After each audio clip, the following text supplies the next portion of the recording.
En copropriété, l'enfer, c'est souvent le bruit des autres.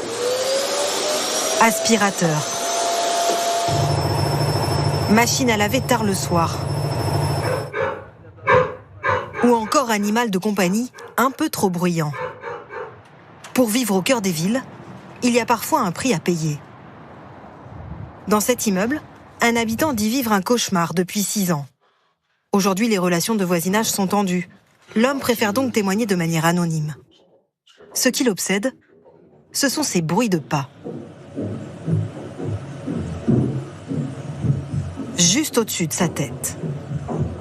Il y a un type d'impact qu'on peut très bien identifier qui sont des bruits de talons. Donc voilà, des talons aiguilles, si je puis préciser.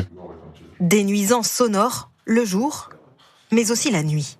Les impacts peuvent arriver à 3h du matin, 4h du matin. Ça fait un boom qui est très fort et qui vous happe. C'est-à-dire que même quand vous dormez, ça vous réveille d'un coup comme s'il y avait un choc dans l'appartement. Commercial, il travaillait à domicile. Mais dit désormais ne plus pouvoir se concentrer. Le jour de notre tournage, les voisins n'étaient pas présents. Mais le bailleur que nous avons contacté dit avoir lancé une enquête de voisinage. Après avoir déposé une main courante, le locataire, lui, engage une procédure judiciaire avec preuve à l'appui. Le constat d'un acousticien. Par exemple, le bruit naturel. À chaque fois que quelqu'un marche, il produit un pic. Donc là, la durée, c'est 1 minute. Donc on voit qu'il a marché relativement régulièrement sur cette minute, et avec des pics qui vont jusqu'à quasiment 40 dB, donc avec des grosses émergences. Ces émergences montrent qu'effectivement, il y a risque de troubles de voisinage. 40 dB pour des bruits de pas, c'est quelque chose de considérable ? Oui, dans un logement calme, 40 dB, c'est important, oui, c'est un vrai claquement. Le bruit, l'une des principales sources de conflits entre voisins. Plus de la moitié des Français estiment subir ces troubles.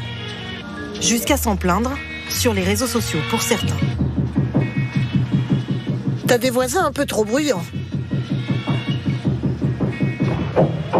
Imagine tous les matins tes voisins te réveillent comme ça.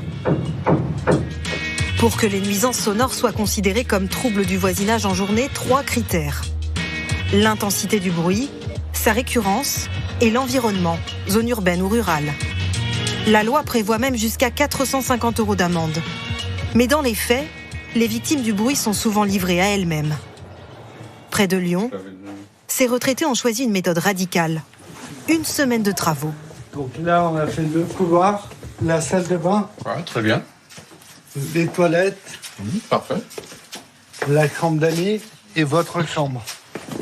Avec la pose d'un isolant phonique au plafond pour se couper du bruit de ses voisins du dessus. Des gens qui parlent fort.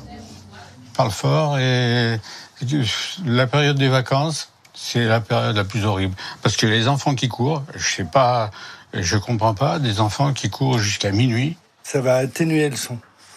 Donc on va peut-être apporter 70 à 90% d'atténuation de bruit. Ouais, c'est déjà bien. Mais contrairement à l'isolation thermique, il n'y a pas d'aide financière pour l'isolation acoustique des murs mitoyens.